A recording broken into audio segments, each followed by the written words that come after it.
design app. The all levels we called employee class methods, manager class method, non-static method, and programmer class method.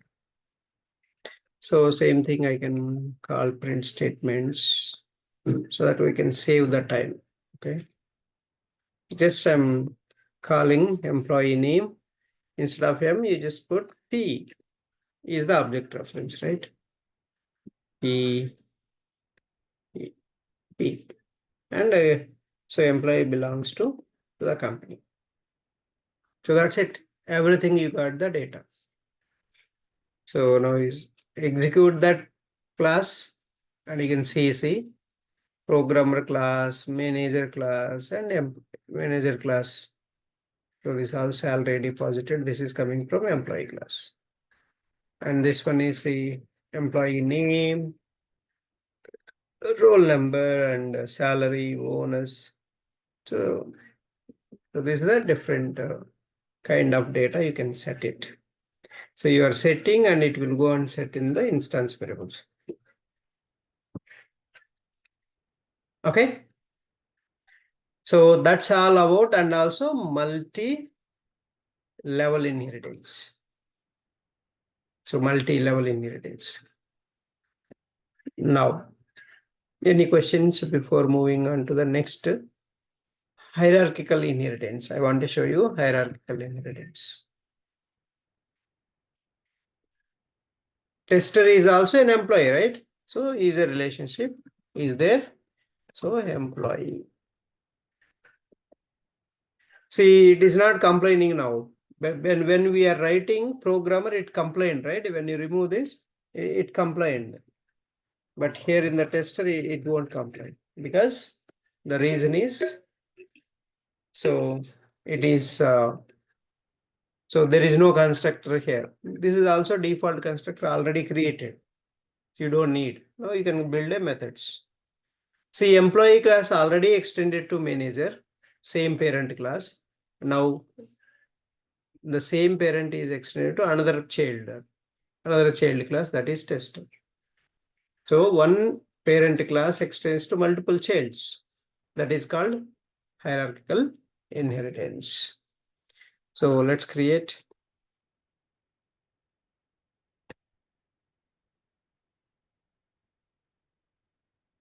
static void design test cases.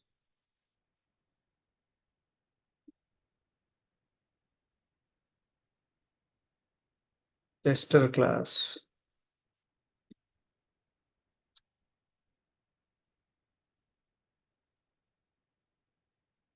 Design test cases.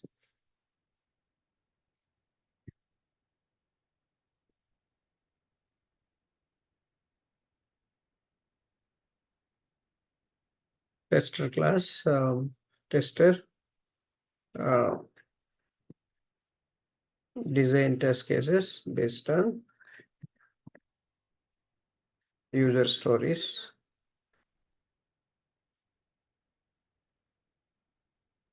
That's it. One simple method we are writing. So we just want all the methods, public void, execute test cases. So this is all responsibilities, right? These are the actions of a tester. So that's what I built it.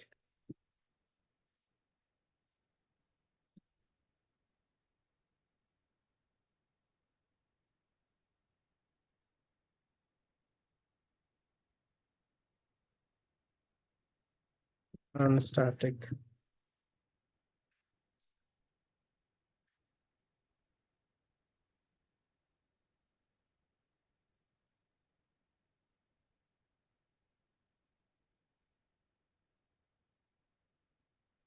Okay. See, this is a static and non-static methods. Now you see you can create object. First call the static methods. So directly you can call the static methods. That's what I want to show you guys. So design test cases. Send notification. set company name.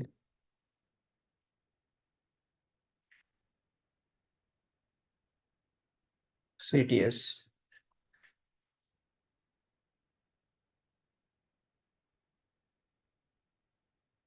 Okay, so now you can create object for tester class to call the non-static methods. Tester t equal to new tester. So t dot set emp id and t dot set name. I can just put my name. So t dot set salary.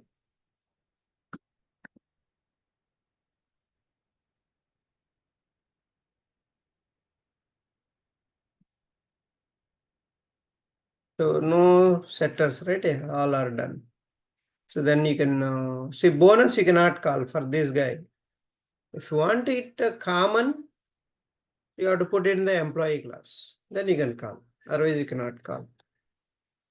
So just call this print statements. So the data you have to get it.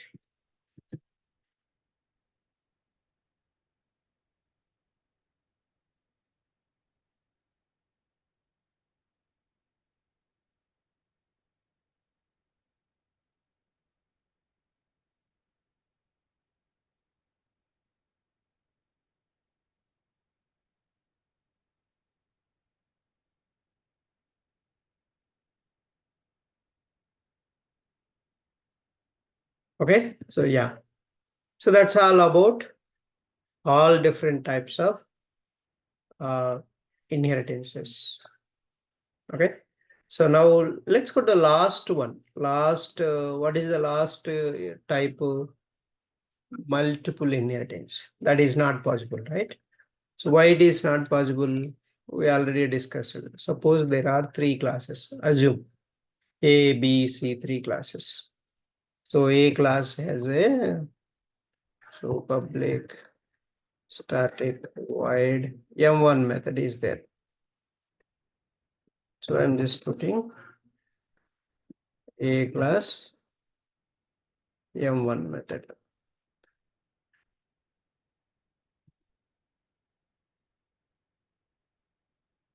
So M2 method, A class M2 method.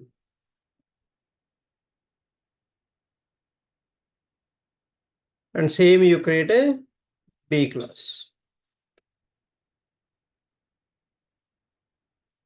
So B class. So I'm creating three classes total. B class. See now A class and B class having same method names, but logic is different. Okay. But how can you call them in the C class? Let's see. So we need a C class. C class and take the main method. Now you need to multiple inheritance means what? Extends the main class. Two classes you have to have. More than one class you need to extend. That's a multiple inheritance. See, the design itself not supporting. So that's what I want to show you. So multiple inheritance is not possible in case of class. In case of interface, it is supported. We will discuss that in the interface concept.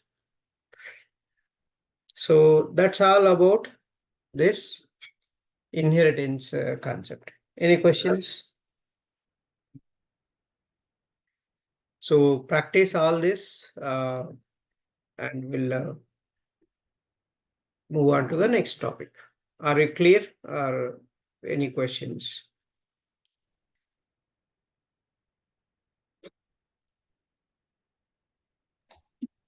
No, Ramesh. Are you good? Yeah, we'll practice and come back to you with the questions. Yeah. So you need more practice here. No doubt in that. Yeah. So until this meeting ends, we'll continue. Okay. So polymorphism we'll discuss.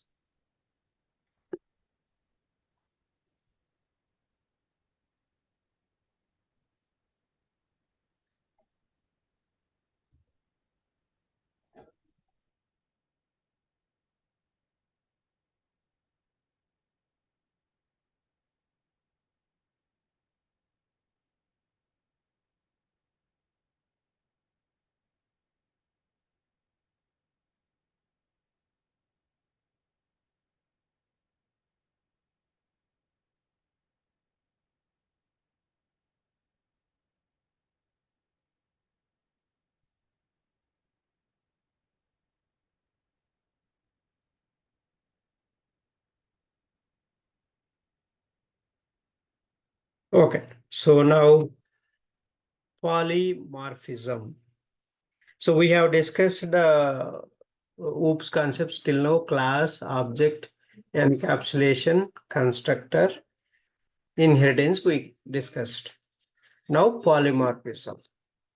Polymorphism. Just understand, poly means many, right? Morphism is a change. So polymorphism is when one task is performed by different ways is known as a polymorphism. So polymorphism basically, so if you are speaking with the different people, so you will, speaking is common here, but the way you perform with the different people is going to be different. The behavior will change. Suppose it's a enemy, you will speak differently. So if with your friends, jovial, with your parents, so polite, with your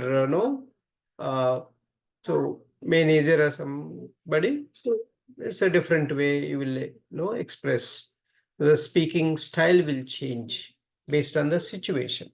So that is called polymorphism. So when one task is performed in different ways, that is called polymorphism. So there are two types of polymorphisms: compile time polymorphism and runtime polymorphism. Then how can I achieve these polymorphisms?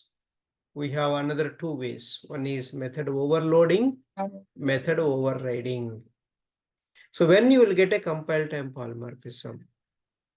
So when you overload the static methods, so you will get the compile time polymorphism.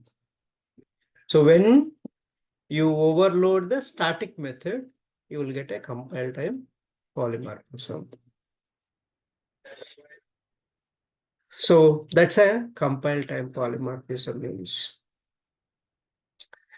And runtime polymorphism we'll discuss. That's a very, very important topic, runtime polymorphism. First, let's discuss about method overloading. So first type of polymorphism. Method overloading is an example for compile time polymorphism.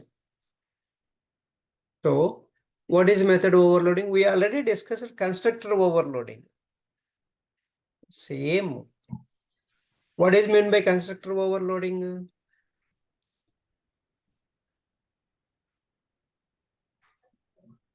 Two or more class names are overloaded. Constructor overloading means a class can have multiple constructors, right? Multiple constructors with the same name.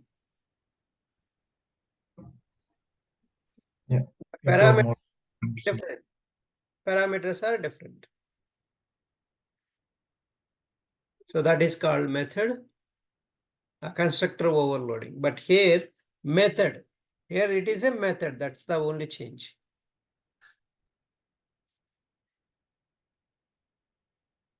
Can we have a different return type for the method overloading with the same parameters? Like for example, public static void m1, public static int m1 with having both the same parameters. Different same parameters, different return type. type. Yeah, you can have that, but it doesn't help you.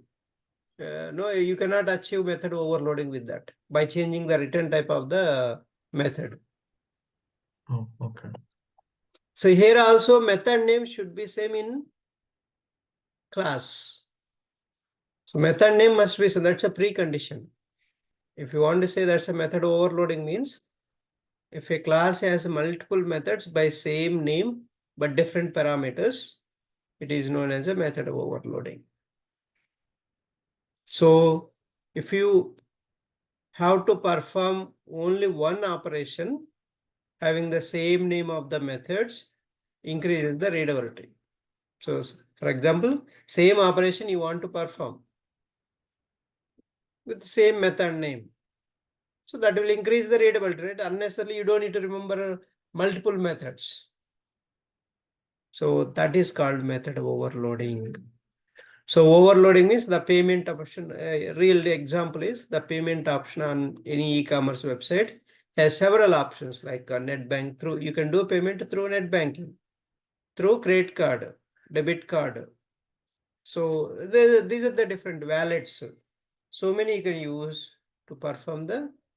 So this overloading concept.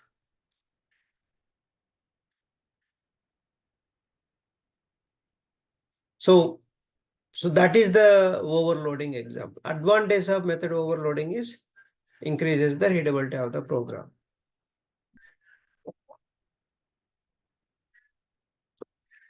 So different ways to overload the method is, there are two ways. By changing the number of arguments, by changing the data type of the parameter. These are the two ways you can achieve method of overloading. So you asked a question, right? Can we change the return type of the method? Can you achieve method overloading? No. Why method overloading is not possible by changing the return type of the method? In Java, method overloading is not possible by changing the return type of the method because there may occur ambiguity. So why ambiguity? I'll show you that. Because parameter same, method name same, but only return type you are changing. Then so compiler gets confused. It's only, it will differentiate if you change the number of arguments, number of parameters, or data type of the parameter must be different. These two cases you can make a change. In the parameter list only you can make a change, but not in the return type. If you change the return type also, you cannot achieve method overloading.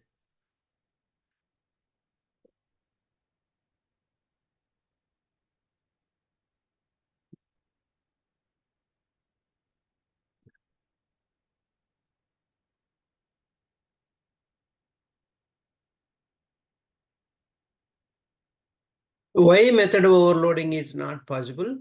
That means I told you is ambiguity too. So that ambiguity is there. That's why they are not supporting that. Can we overload the main method? Yes, you can overload the main method. It's any static method you can overload. No issues. Even non-static methods also you can overload, but a condition is the method name should be same. More than one method name should be same, and parameters must change. Parameters must be changed. That is the method overloading.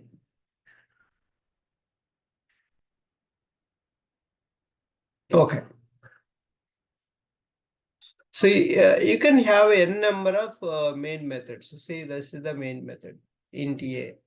This is the main method, string s. And this is the main method, which is the main execution one. Okay. See here. So simple quiz I am conducted here. A test class, public static void main string args, print method. So print double, print int a. So int. So now,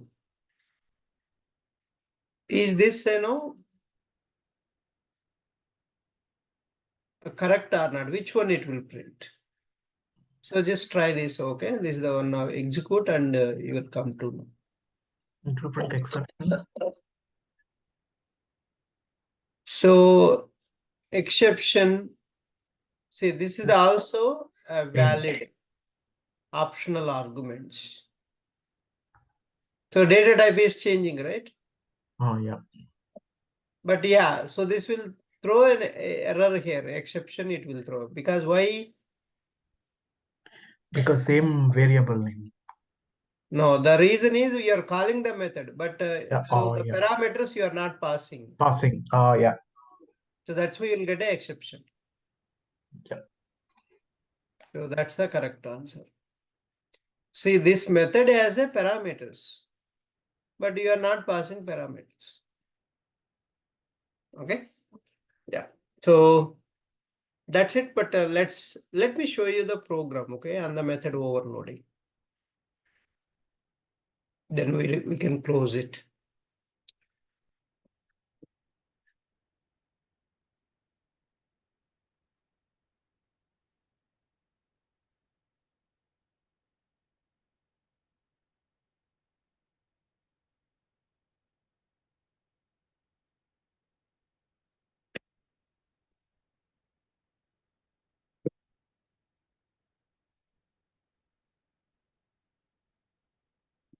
Int A, int B, two variables I'm taking.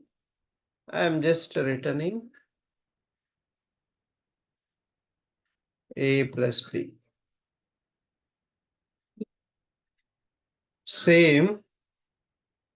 So I'll create a one more. See what I'm doing? I'm increasing the number of parameters. Right? Parameters. Here Arguments. 2 are there. Here 3 are there. So same method name is same. See that. This is the precondition if you want to overload a method. So the method name must be same. So first point I covered here. What is the first point? By increasing number of arguments. That I covered. Now I'm going to show you one more.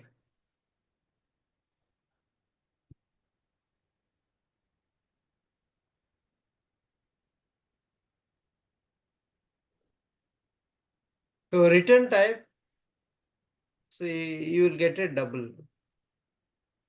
Right? Generally you will get a double. Because so integer double if you add, the output will be double only. So that by changing the second this one I covered.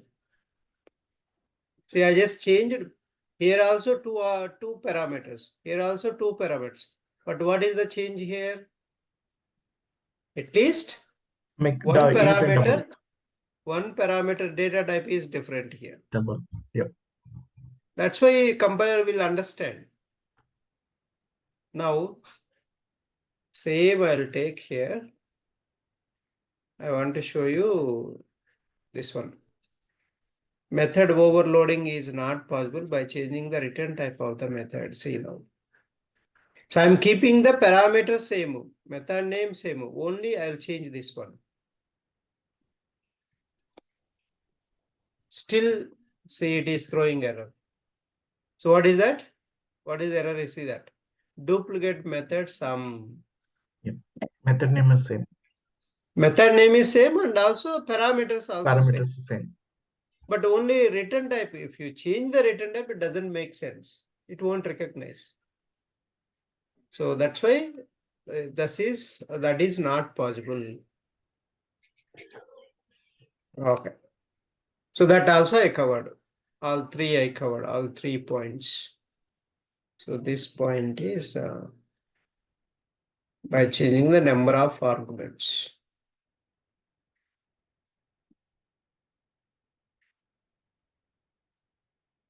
Now, so main method, I'll no.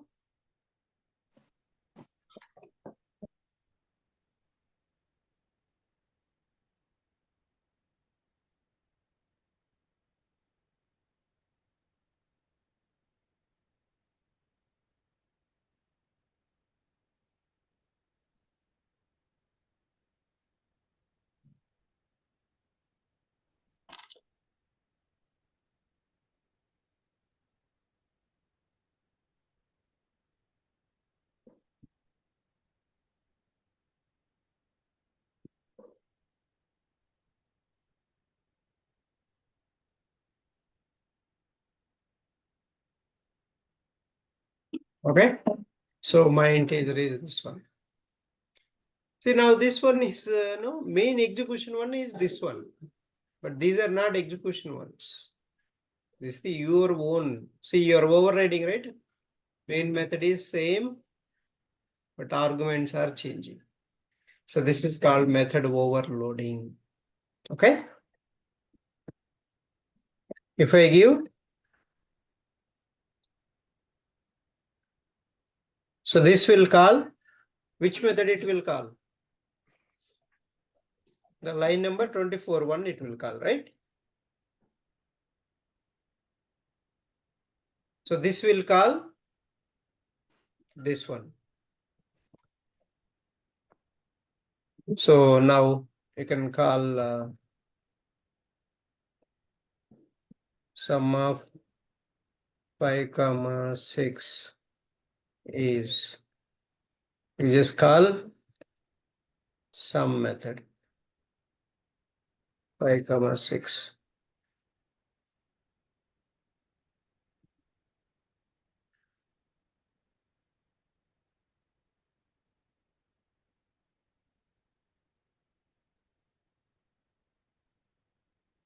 Comma 8, comma 9, 4, 9.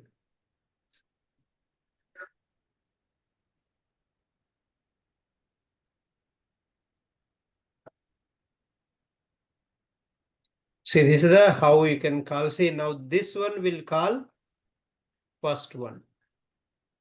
This one will call, how it is differentiating? By these parameters.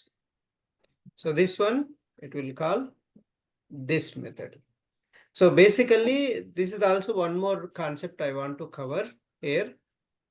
When a method call, this is a method call, right? Or this is a method invocation. So when a method invocation, and also it will directly connect to this body. This is the method body. So that is called binding. What is the binding? The connection between method call to method definition. That is called method binding. Binding we call that. So the binding are two types. Static binding, dynamic binding. Static binding means when you overload the static methods, when you call the static methods, that time static binding will take place. So non-static dynamic binding will happen at runtime. That we'll discuss in the method overriding case. Method overriding case, we'll discuss that. Okay, so that's the all about method overloading concept. See this.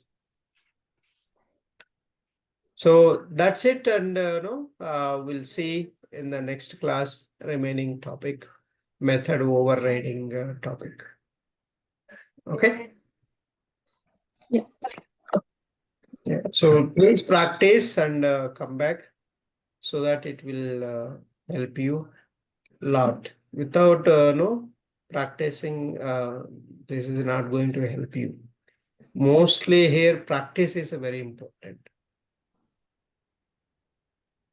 Yeah, so whenever you know, I'll refer that you asked, right, that I'll refer in the US, but first you should have a ready